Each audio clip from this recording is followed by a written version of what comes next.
That's a loaded question, Casey. I mean, there's got to be Slavic stuff in it, right? Yeah. My books have, so I'm sure you're familiar with the myth of Baba Yaga, which is, Yes. incorrect. It should be Baba Yaga, by the way. Yes. So Thank you, Marvel, for making that out.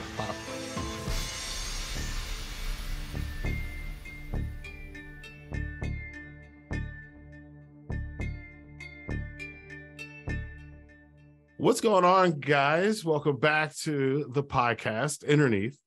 We are here with Elena Sobol, who is an author. And what I know of Elena, because we met briefly a couple months ago at a conference, and what I do know briefly about her is that she likes fantasy world more than she likes the real world, and likes to spin those fantasy tales, and she likes to live her fantasy world in Utah with her husband and her cat. And which brings me to my first question.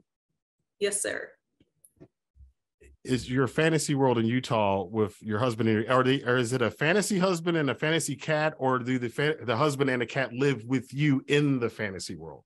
Well, this sort of come and go. You know what I mean? My fantasy world is by invitation only. So they have to earn the privilege. I'm just kidding. Yeah, you get kicked out of the fantasy. You get kicked out of the Garden of Eden. We don't need you here at all. They're both very supportive. I mean, the cat doesn't know that she's supportive, but she is. Oh, well, it's always good to have support. And speaking of animals, so you being a Slavic urban fantasy author, That's which right. We're going to get into that and the specifics of that, because I am not familiar with that particular niche. So I definitely want to hear about that. But I did notice that there are speaking animals. So speaking animals, that's a broad definition. It's a broad definition. So some anthropomorphizing going on. But what is the inspiration for not even just those, but any of your characters? Are they based off of people you know when you write them? Or are they aspects of yourself that you're kind of putting into, like, this character is a little bit of me when I'm in this mood, and this character is a little bit of me when I'm in a different mood? Is it a balance of those, or do you prefer one, or is there another way that you come up with your characters? Well, I think as authors, we all sort of do this, right? Because how can you put yourself in the skin of your character if you are not relating to them on some level? Right. I think trying to write like that would just come across disingenuous. I think we sort of have to put ourselves in the shoes of other people.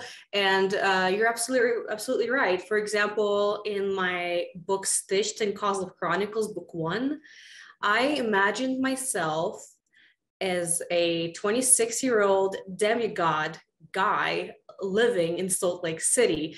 And I was like, what would I do? And the answer was hang out with talking animals and make beer in my basement. So that's what he does. I kind of like, and I like that plan. That is, we should all strive for that. Yeah, but so the talking animals, for the most part, my secondary character is a shifter ferret. So she's not exactly talking animal, but close to it. But yeah, so my characters are based a lot on my friends. I was very blessed being an immigrant kid in Utah by meeting a very diverse cast of other immigrant kids and local kids. And basically, I had friends from all over the world, of all races, of all sexual orientations, that sort of just enriched my life in so many ways. And people often ask me like how my books are so diverse in so many ways, and that's because it's just a reflection of my life. It doesn't feel right to write books that are not extremely diverse, because that's what I knew growing up in Utah, simply because we were all a little bit lonely in high school and college, and so we banded together and we had a lot of fun. So in Dimitri's world is that, but plus magic. That plus magic, hence the urban fantasy. I love it. That's correct. It's interesting because you said, and I've spoken with a couple authors on this podcast at this point by the time you guys see this, but that there is a point that we have talked about in some of the previous interviews is so me as an author, being a male who's writing for a female lead character, there's some pushback about, you know, being able to do that, and that, you know, I cannot write for this. And I think it depends on me personally. I would say it depends on somebody's experience. Like you said, you grew up in a very diverse group of people, so it was natural for you to write in that way. I've had tons of Asian friends, and like my friends are like 70% women and 30% male. So I do feel like there's some things that I can draw upon that I hear from other females to talk about it with my Sure. So, but there is that other side of it too, where I've seen, I don't know if you've ever seen this, but I've seen people who are creators and creatives, they kind of ask, how do I write for group demographic X?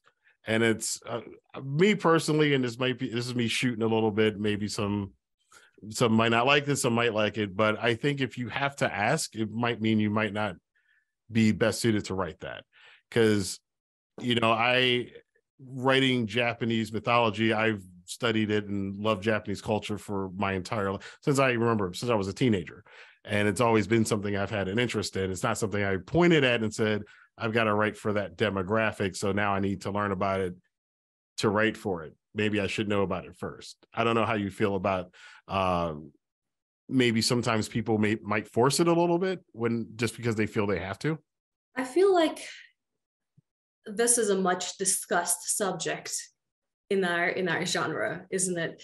Because writing just within your demographic, quote unquote, I think can feel a little bit limited for a lot of people. So traversing into another culture, into another gender, I think we have to be careful, and we have to be thorough in our research to make sure to represent and not stereotype. So, you know, I believe that my opinion on gender dynamics is a little bit unpopular often, but I believe that men and women are not like different enough to, you know, to have completely different mindsets and life goals. I feel like every human being strives to be understood, strives to be loved. And when I write a male character, I sort of keep that in mind. I keep it. Also, what's important to keep in mind is the privilege of different genders and races within a certain society. So I think a lot of that difference between men and women speaks to the privilege and what people are allowed by society to do within that society. And then you sort of have to operate within that given spectrum, you know, because if you have a person within a society that's not acting like they would in real life, I think that's when you have a problem, you know, like, and that's when it's important to interview and consult your friends who are within the demographic that you're trying to write. Have them find those sensitivity readers, get them to help you. So, and I did that a little bit with Cause of Chronicles. I had my male friends read it, and mostly I got very positive feedback. And I was very pleased to find out that it's not hard for me to pretend to be a frat boy. So, which says more about me, I think, right? Yeah. But well, that's an interesting take, because there's and I did have this conversation before with another author, because so a lot of my background is in psychology. So as far as we were talking about men writing for women, and obviously J.K. Rowling did a fantastic job writing for a young boy in her Harry Potter series, and Stephen King did a fantastic job of writing for books like Carrie and Firestarter. Yeah, so Firestarter. You have it's there, the similarities between men and women, again, it's in the mean. It's like there's slight differences, but they're not really pronounced until you get to the extremes. So, which is, again, I think I've mentioned this before. I probably mentioned this before in this podcast, but you know, the most violent of violent people tend to be men because we tilt more towards aggression. The most compassionate of compassionate people, your Mother Teresa's, et cetera, tend to be on the female side. But there's that overlap. The majority of it is in this overlap in the middle where it's not that much of a stretch for you to be able to envision what a frat boy is, because part of you has that in you. And part of all of us has that frat boy. We all have the lonely person. We all have the person who thinks they're too smart. We also have the person who thinks maybe we're too dumb in a situation. So it's kind of, I think maybe what I would append to yours would be maybe getting to that part that's inside of you that you can relate to those other people, and then make sure you're respectful of their mores and the way they conduct themselves by doing your research and talking to your friends, because you don't, like you said, you don't want to cliche or stereotype people. There's a fine line between that and being authentic. And sometimes, I mean, what do you think about this? What is the line between being authentic, but maybe you're straddling a line of being stereotypical? Right. A lot of those things are a spectrum. So yeah, you have to, like you said, consult people who deeply understand how it is to be a specific person in a specific setting / society. Right. Very important. Very important. Yeah. So is it a struggle sometimes? Because I've seen people talk about something, especially their older books, which I don't think you can really judge things that were written 30 years ago by standards now. And I don't think any of us were one. That stuff, some of the stuff we write now, we have no idea. Like in 30 years, it could be highly offensive. I know. I wonder about that sometimes. Yeah, like maybe there's an animal that learns to speak, and then they might find all of your books shifters. Woo! I'll be in trouble then. Oh, you're a shiftophobe. It's not good. Come on, you're canceled. Sorry, you're out of here. But okay, I mean, yeah, you just change your pen name and move on, JC. That's how we do. Gosh, but how hard is that? I mean, do you ever consider when you're writing sometimes for? I mean, you've had a multicultural background, so I don't think any of it's too far afield for you. But do you wonder sometimes, is this too much as a stereotype that I'm writing here? Yes, there are certain demographics and peoples, plural, I tend to not write. I usually skirt around certain cultures that I don't have a very good understanding of, and or I can't find somebody who can help me understand it. So then I just don't take a chance, because I'd rather to take a slightly safer path with a different culture that I understand better and can find someone to help me with than offend somebody. Because, you know, I've read plenty of books stereotyping Russians and Slavs. And, you know, I've never felt like deeply offended by anything, but it is uncomfortable. And you're like, is this how people see us? You know, and that's a difficult, it's not a good position to be in. I don't want to put anybody in that position. Yeah, and you are, so I believe, I don't know much of your background. So were you were born overseas, or you were born in the States? Right. I was born in Russia and I grew up in the United States. Okay. So and when did you come over to the United States? I was 13. 13. Okay. So you were, oh boy. So you were at that age of, I'm just discovering these. At the worst time, It was so hard. So when you came here, like, so, well, I guess what, if you can share, why did your family decide to leave? If I could call it, can I call it Mother? I'm probably offended. I will offend people. So I would probably, Mother Russia. When did you leave? Mother Russia? Well, my family left because, I mean, it was Russia in the 90s. So it was fairly crime-ridden. So my family just basically didn't want their kids to be exposed to a lot of that just danger that was, you know, happening at the time. After the wall fell, all of the 90s was very turbulent in Russia. And which is good history, because I think a lot of that stuff, like today, like is missing. Like the Berlin Wall, I've noticed, like some of my really younger friends, my friends' kids, they have no idea about any of that, like none of that. And they don't first, they don't know what you mean by Berlin Wall. And then they don't know what happened to the old Soviet Union. They don't, which is baffling to me because I'm a bit older than you are, obviously, but I have, I grew up in the 80s and the 90s, and, Rocky IV was on all the time here. So we saw, yes, we saw the American propaganda for it, and I'm sure the other side saw the Russian propaganda for it, but we all knew about it. But it's just weird that kids don't know about it now. When you came here at 13, and you said, you're from Russia to obviously when you go to school, the kids treat you any differently? Were there people that were sympathizing, or did you find like a group of other Slavic people to hang around? I actually was the only one. Oh, I was wow. the only Slav in my high school. And for the first year, I was completely alone. So, but it was interesting because a vacuum shall be filled, because nature abhors it. So what happened is that Ethiopian girls took me under their wing. Nice. So I hung out with Ethiopian seniors for the first year of my life in the United States. And that was so very interesting because Russia is not diverse. And all of a sudden I was surrounded from kids from all over, with kids from all over. So, so that first year I spent, because they had cars and stuff. So they just sort of like took this little, Russian freshmen all over the city with them. They just basically adopted me, and it was very, very sweet. Oh, that's cool.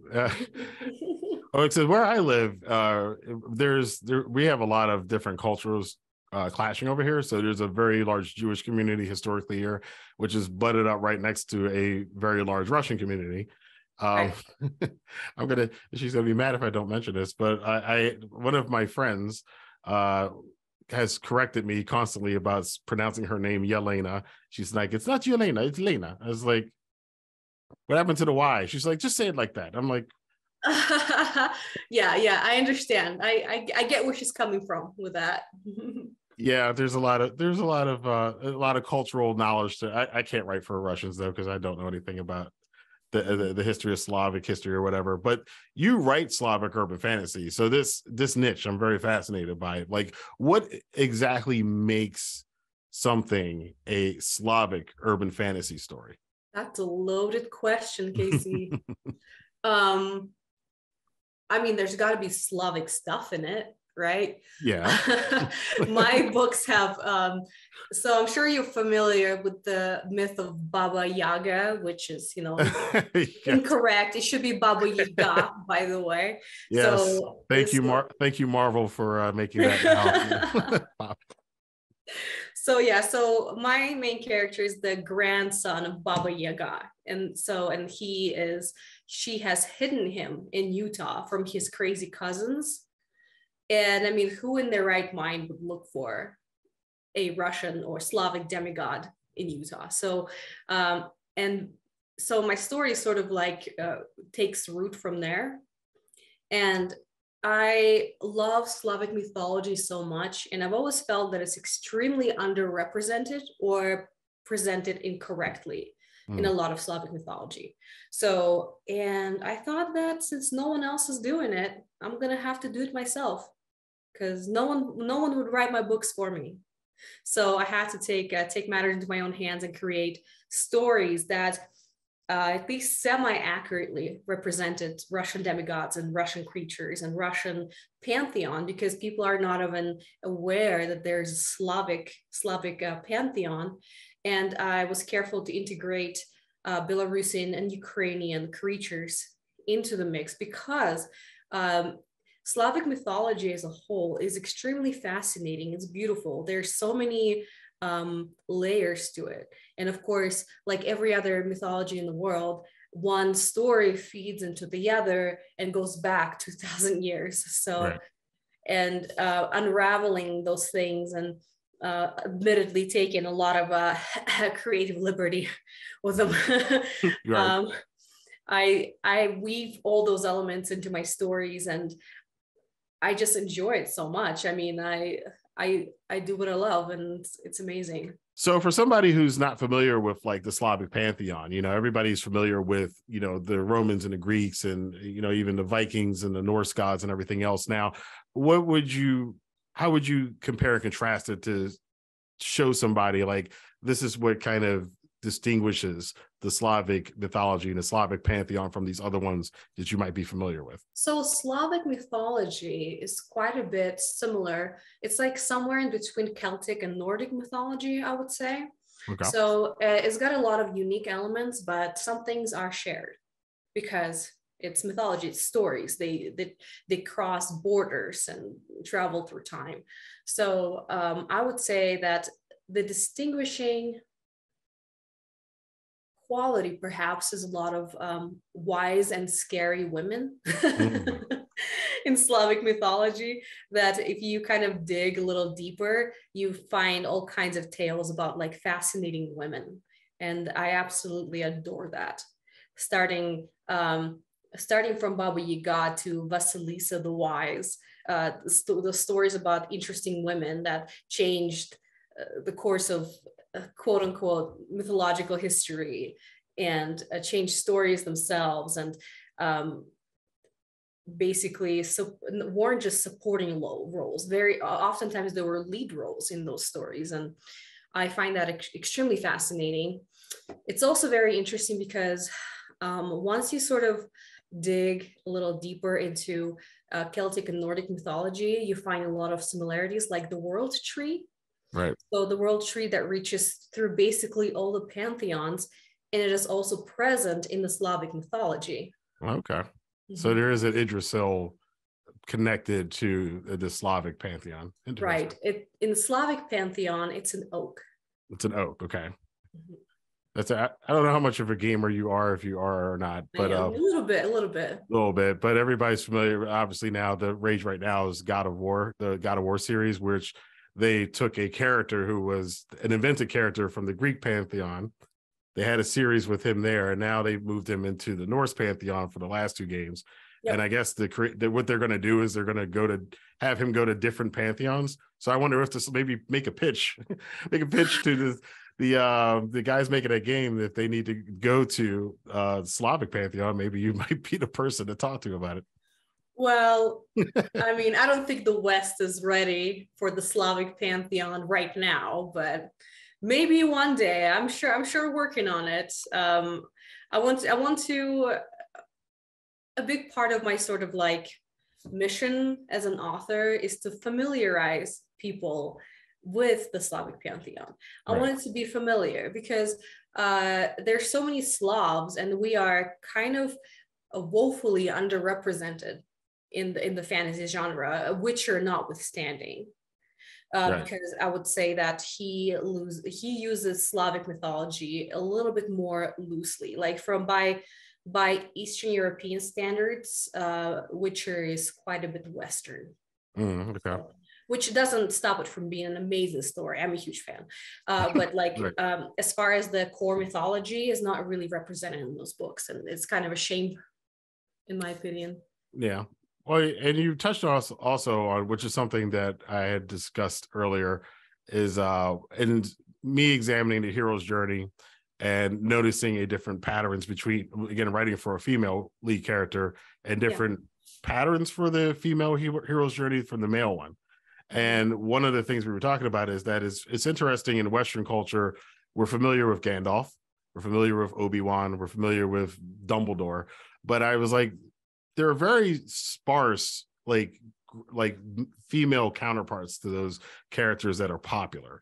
And you don't find them in a lot of places, which is very, very interesting to hear how you're talking about how in the Slavic mythology, they actually are a lot of those type of characters that are female characters who are the wise ones, who are the ones with that kind of gravitas that those characters have in some of the more Western stories and mythologies. Do you think that you said you don't know if the West is ready for it? Do you think that it's something that's coming soon, or is it something that, maybe far down the line? I mean, I'm not really an expert in how the humans sort of like exchange information, but I would say that maybe 5 years 5, 10, I would imagine that Slavic will become more popular because it is very interesting. There's so many things in Slavic mythology specifically, and I think we are sort of working on it. Me and I actually started talking to another author. Her name is Elena Sobol, and she is a Slavic mythology writer as well, writing urban fantasy. So she and I have been talking about this very thing, how we really wish that Slavic mythology was more widespread because of its rich history, because of its interesting stories, and because even the artifacts and the creatures and the monsters are so unique and so different from the West. So right. So now that you're settled in Utah with your imaginary cat and your imaginary husband, can we? So how is it that you settled on Utah? That's the place that you guys wanted to set down roots.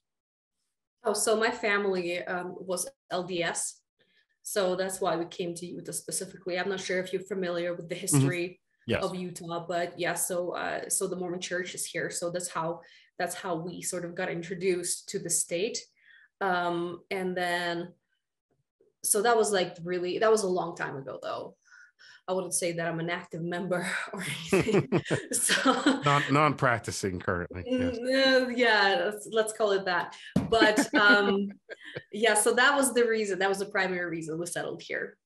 Oh, nice. Okay, cool. But Utah has a very interesting cultural background and the Bohemian community up in Salt Lake City, and a very strong LGBTQ rep as well. Here we have a very nice little community in Salt Lake City, and pride and all those kind of things. And it's been actually kind of wonderful living here, because it's sort of Salt Lake City is not really a city, but it's a city. I don't know how to explain it. It doesn't have big city problems, but it has big city advantages. Okay. Well, I'm sure there's a lot that you can draw on from Utah, given all of the flavor that is out there sometimes. Is there anything that you think that you haven't done yet in your stories that you want to get to? Obviously you're bringing up increasing awareness of Slavic mythology. Are there any other sub themes that you have to your stories that you want to kind of get across? Oh yeah, actually, right now I'm working on a new series that revolves around various underworlds, and I want to explore underworlds. I think they're really cool, and I think outside of Hades and Hell, the underworlds from other countries are not really well represented, and I would like to correct that. So that's the next theme that I'll be venturing into with my new series that's coming out. Well, that's very cool. So we will look forward to diving into the dark side of multiple cultures now in the future. It. The best side, right? Yeah. Interesting side. Let's call it that. The psychologically warped side. It might lead you to do some bad things if you dwell there a little bit too long. Remember, Saruman and a Palantir. There you go. So. But it was been cool talking to you, Elena. Let the folks know where they can find you on your socials. Oh, so you can find me on my website, Elena Sobol, ElenaSobol.net. And you can find all my socials there. I'm on Instagram, and I'm kind of on TikTok. still trying to find my way around that. And I'm also on Facebook.